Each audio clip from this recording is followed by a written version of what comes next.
Se eu te falar que a cada R$ 100 que tu paga para o governo, apenas um volta como investimento para você, como pagador de imposto, é por isso que cada vez mais comprar uma casa no país está mais difícil para quem tem 30, 40 anos e está vivendo essa experiência de estar no mercado de trabalho, ter feito uma graduação, ter se preparado e as coisas não estão acontecendo. Se você tem essa sensação, assista esse vídeo para entender um pouco mais do porquê que isso está acontecendo. Meu nome é Thiago Piassum, eu sou economista, empreendedor e também estou um pouco revoltado com o que está acontecendo no Brasil. Eu vejo que cada vez mais as pessoas estão sofrendo para ter a sua liberdade financeira, para conquistar as suas coisas e o porquê que isso está acontecendo. As pessoas às vezes confundem economia com política. E como economista, a única forma que eu tenho como contribuir é falando sobre isso, é criando esse canal, por exemplo. Aqui a gente vai ver por que os gastos públicos aumentaram desde 1995 até agora, por que a nossa renda média caiu, mesmo o salário nominal tendo aumentado, por que a gente paga R$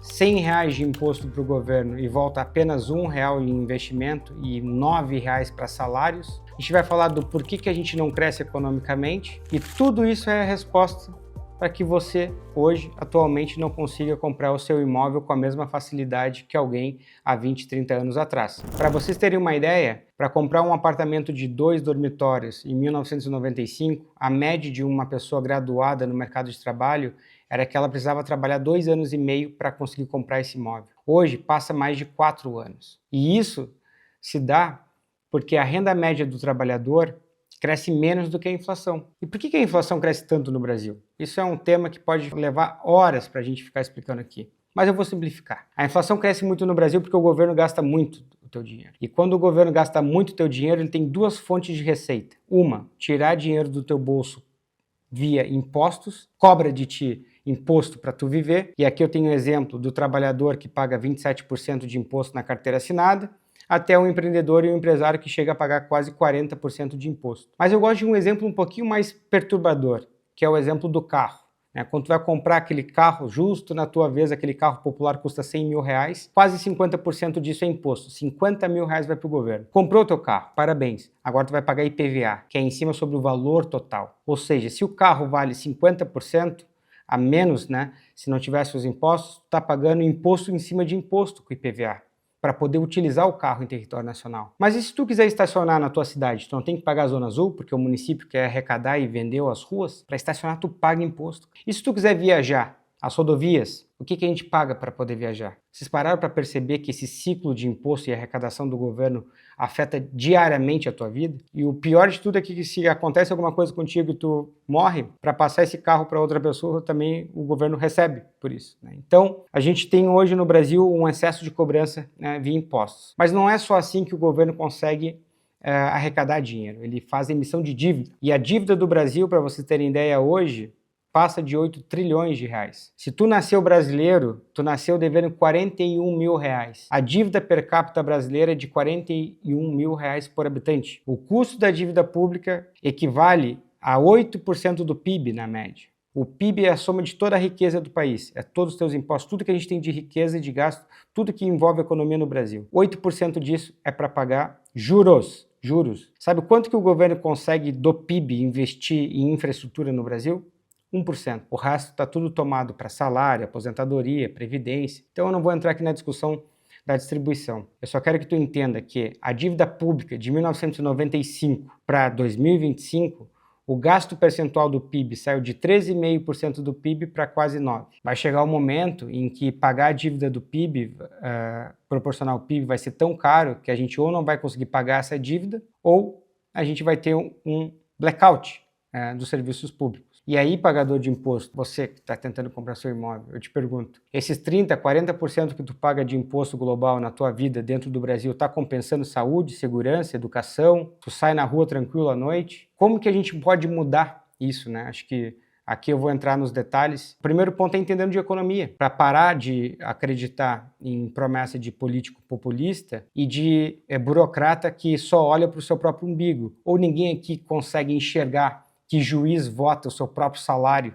e seu próprio benefício, que deputado, vereador, servidor público tem um conflito de interesse natural entre se beneficiar às custas da sociedade. E a parte estrutural e econômica do Brasil hoje condena o meu filho e o teu neto à ruína financeira. Porque hoje no Brasil a gente tem mais de 53 milhões de pessoas dependentes do auxílio do governo, 40 milhões de aposentados e 15 milhões de servidores públicos federais. Quem é que paga para toda essa gente trabalhar e para sobreviver? É você, trabalhador. 40 milhões de pessoas sustentam o país. Isso faz com que o país cresça menos e as pessoas fiquem mais pobres. Se a gente olhar a evolução da inflação, a evolução dos salários, a inflação subiu muito mais que a evolução dos salários. Só que de 2010 para 2025, em vez da evolução média subir, a gente está ficando mais pobre. Em economia se diz que, organicamente, tu deve ficar mais rico. Como assim, Thiago? Ué, o tempo passa, existem tecnologias, as pessoas vão estudando mais, as coisas vão melhorando de forma orgânica. Isso em outros países. No Brasil é o contrário, a gente fica mais pobre. Olhem que interessante, em 2004 o investimento em infraestrutura foi de 9,5 bi. O custo da máquina brasileira, máquina pessoal em cargos, 105 bi. E só de passagens e regalias 1,5 bi. Então, em 2004, a proporção de gasto público para investimento em infraestrutura foi de 11 vezes, ou seja, para cada R$1 que se gastava em infraestrutura, para ti, pagador de imposto, o governo gastava 11 para ele. E vocês podem perceber que esse número, ele já chegou a ser até 17 vezes, né? Então, em 2017, o governo gastou 17 bi em infraestrutura e 315 bi em custo da máquina. Então, o custo da máquina em 2022 chegou a 18%. É realmente assustador o quanto que o governo tem ineficiência nos gastos públicos. E toda vez que o governo tiver ineficiência nos gastos públicos, ele vai cobrar mais imposto ou emitir mais dívida. Se ele cobra mais imposto, tu fica mais pobre. Se ele faz mais dívida, tem mais inflação, tu fica mais pobre. Quanto mais inflação e mais dívida, menos o país cresce, fica mais cara a dívida e isso vira uma bola de neve. As pessoas precisam aprender de economia, senão todos nós vamos ficar mais pobres. Muito se fala também sobre desigualdade no Brasil.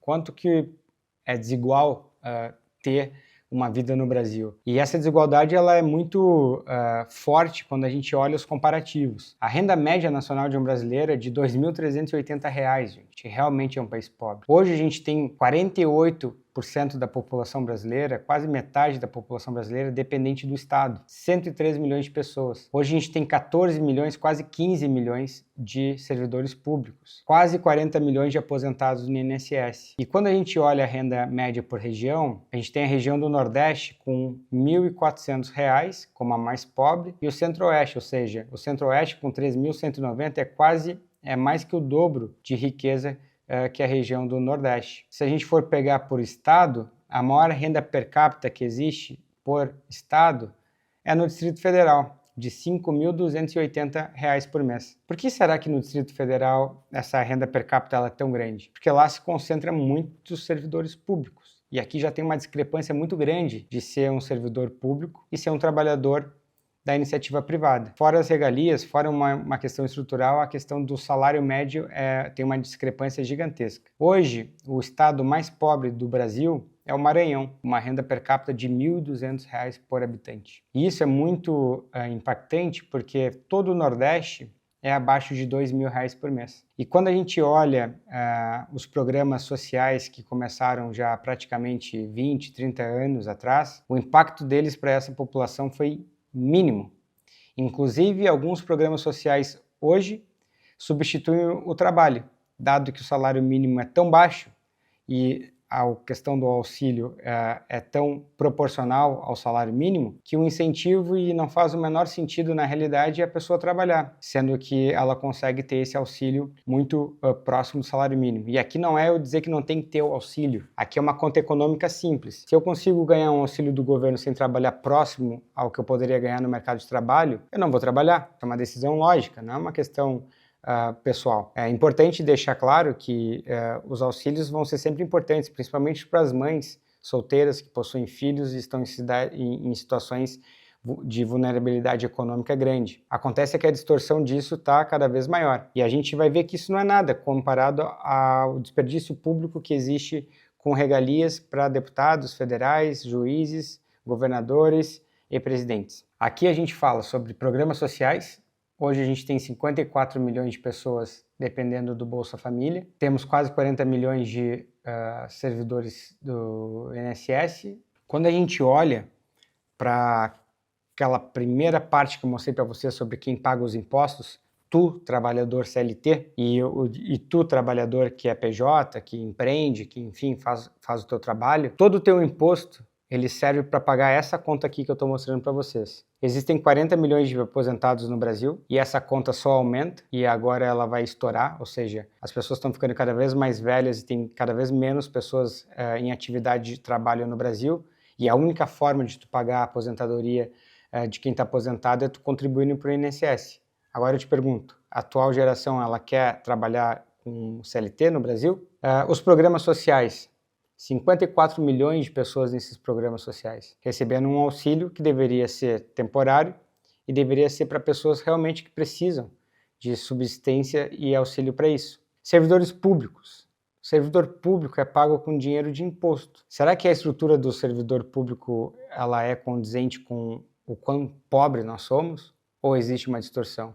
Porque quando a gente olha as notícias dos servidores públicos federais, a gente vê um Brasil paralelo. É auxílio terno, é compras de lagosta, é carro particular, é frete de jatinho da FAB, é juiz federal se autopromovendo para ganhar R$1 milhão de não sei o que de férias, é 60 dias de férias, é auxílio moradia mesmo tendo casa no mesmo local. É tudo aquilo que um país pobre não pode ter para sua estrutura pública. Direitos adquiridos, não poder ser demitido. O trabalhador hoje do Brasil vive atrás do sonho de poder conseguir ganhar mais e poder poupar para poder estar livre da dependência do Estado. Esses caras, depois de 3 anos trabalhando, eles não podem mais ser demitidos.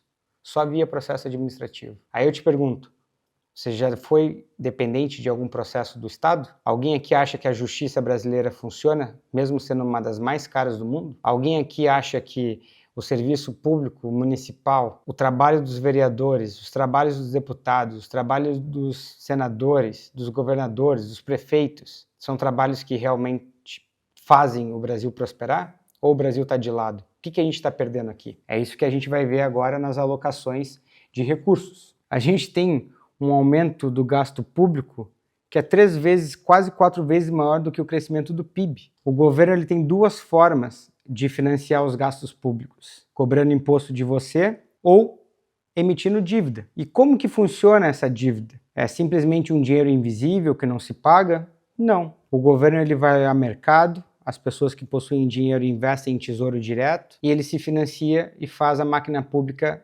ter os pagamentos em dia. Quanto maior a dívida, maior é o custo dos juros para se manter essa dívida. E quanto maior a dívida pública, mais arriscado aquele país se torna para investir. Você gostaria de emprestar dinheiro para alguém muito endividado? Acho que não, né? Então cada vez fica mais caro pedir dinheiro no mercado. E hoje o Brasil está quase num ponto em que a dívida pública se torna impagável. E quando isso acontece, existe o chamado calote, algo que a Argentina fez no mercado lá nos anos 2000, e isso custou para a Argentina muita credibilidade. E essa credibilidade a Argentina está recuperando apenas agora, que levou os argentinos, a mais de 40% da população, para a miséria. Então tudo é uma questão de orçamento público. E olhando para cá, a gente vê que lá em 1995, a dívida pública representava 18% do PIB. Hoje, a dívida pública ela representa 60% do PIB. Isso é uma questão de muita importância para que a gente entenda que o nosso filho, o nosso neto, provavelmente não tem acesso à saúde, educação e à estrutura atual que nós temos hoje pública, mesmo precária. Sabe o que é mais engraçado de tudo isso? É que a gente está falando de uma estrutura precária e que não funciona. Eu não estou falando aqui de uma questão que funcione ou que seja boa para você. E lembra, isso é pago com o teu dinheiro. A gente falou sobre pagamento de impostos apenas com a questão dos salários e o consumo indireto. A gente vai falar disso também. Colapso do poder de compra no Brasil, né? Para vocês terem ideia, hoje quem tem mais de 30 anos teve um poder de compra prejudicado em mais de 60%. Né? Então hoje, R$100 em 1995 tem um poder de compra hoje perto de R$14. E por que existe poder de compra como métrica de riqueza ou pobreza, Thiago? Porque o poder de compra significa aquilo que vocês veem na prática. Quanto que custa comprar um iPhone nos Estados Unidos e quanto que custa comprar um iPhone no Brasil? Quanto tempo leva para um brasileiro, com a renda média que ele possui, comprar um iPhone e quanto leva de tempo para um americano comprar um iPhone? Existe hoje uma métrica que é muito legal, que é o McLanche, né? O McDonald's, ele tem lá, nem sei o nome dele, porque eu não como McDonald's, mas tem lá o Mac alguma coisa que custa e é transacionado no mundo inteiro. Uma forma de ver se o país é rico ou pobre é ver quantas horas um trabalhador precisa trabalhar para comprar esse Mac no Brasil, nos Estados Unidos, em outros países. Esse dado está aqui do meu lado. Deem uma olhada para ver se vocês acham que isso é justo ou se a gente é muito pobre. Mas o que causa a inflação, né? A gente tem uma inflação que chegou a mais de 630% de 95 para cá. E a gente tem a evolução do salário contra a inflação. Então vocês podem perceber que o salário que um trabalhador ganha ao longo do tempo ele tende a aumentar, porque as pessoas estudam mais, o país tende a crescer. De forma orgânica, inclusive, é natural que as pessoas fiquem mais ricas, porque existe tecnologia, inovação, uma série de coisas. Só que o Brasil ele está tão mal estruturado que isso não está acontecendo, a gente está ficando mais pobre. Se vocês pegarem de 2010 para 2025, a gente está mais pobre. Isso é um feito. Tem que dar parabéns para a estrutura atual econômica do Brasil. E é por isso que comprar casa está tão difícil. E não só difícil, como praticamente mais impossível. É basicamente 70% mais complexo e caro comprar uma casa hoje do que em 1995. Se tu pega um brasileiro médio, graduado no mercado de trabalho, em 95 ele precisava de 2 anos e meio para comprar um apartamento de 2 quartos. Hoje é praticamente 4 anos da renda dessa pessoa. Isso se não for mais. Só que essa pessoa, ela está com dificuldade de comprar o seu imóvel, mas ela tem contribuído cada vez mais para o governo. A gente cada vez paga mais impostos. Sabe como que a gente tem como ver isso? É só ver como que os gastos públicos evoluíram nesse mesmo período. Os gastos públicos no Brasil cresceram 6 vezes mais que o PIB. Isso significa que o governo gastou muito mais do que o país cresceu e muito mais do que a tua renda cresceu. Então tem duas coisas aqui que não estão fechando. Como é que eu gasto mais, cresço menos e eu estou mais pobre?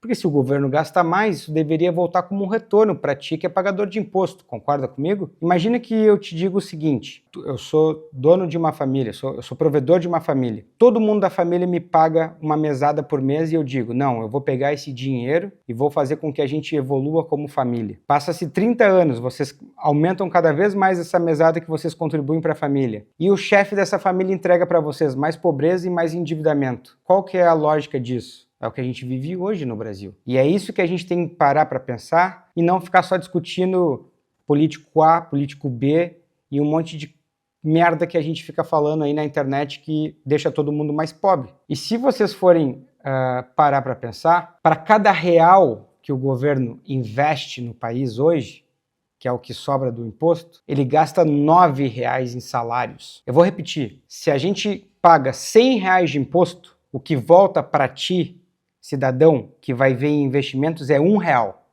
É o que tem de orçamento do governo para investimentos. Esse mesmo orçamento dos R$ 100 que tu paga de imposto, o governo usa R$ 9,00 para pagar salários. E eu te pergunto, salário para quê, para quem e por quê? Dá trabalho a gente falar só sobre isso. Talvez em outro vídeo a gente fale só sobre gastos públicos com salário e folha. Só que quando a gente olha para a carga tributária do Brasil, a gente está chegando a uma carga tributária de país de primeiro mundo, perto de 40%. E eu te pergunto se 40% da tua riqueza está te dando saúde, segurança, educação, está te dando boas estradas. Alguém aqui já parou para pensar que se paga 50% de imposto para comprar um carro no Brasil? Então vamos fazer uma conta rápida. Tu paga 50% a mais de imposto para comprar o teu carro. Então o teu carro custa 100 mil, um carro popular no Brasil hoje. Quando tu vai pagar o IPVA, ele é sobre o valor total. Ou seja, tu paga IPVA sobre o imposto, meu amigo, para poder rodar com um carro que tu já pagou 50% de imposto. Só que calma, quando tu transita na tua cidade, a maioria das cidades do Brasil hoje tem a zona azul,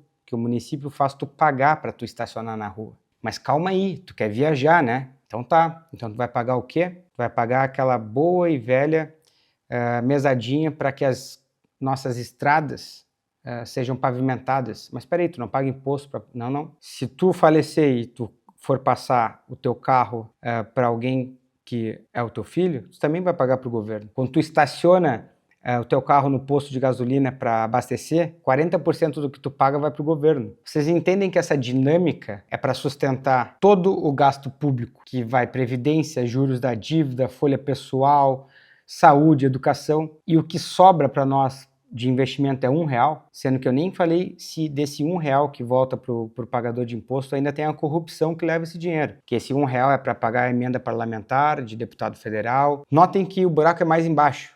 Tu não poder comprar tua casa agora é um projeto de país arquitetado por gente burra, ineficiente e corrupta. E tu vai aprender economia aqui nesse canal, eu não vou deixar mais isso acontecer. O que acontece com tudo isso, né? Hoje, 30% das pessoas de 25 a 34 anos estão morando com os pais. Então, esse sentimento que tu carrega aos 30, perto dos 40 anos, de que comprar uma casa é mais difícil, é porque todas as escolhas econômicas que nós elegemos, que nós escolhemos como brasileiros, nos condenaram a esse cenário. O primeiro passo é entender como a economia é importante e como a gente está na beira de um colapso econômico. Se as pessoas não aprenderem economia, eu estou sendo condenado, tu está sendo condenado. Não importa se eu voto no A ou no B, estamos todos no mesmo barco. Então esse canal, hoje eu estou um pouco mais tenso, mas ele vai ser mais leve, vai explicar a economia de uma forma em geral para você. Então tá? Vem comigo.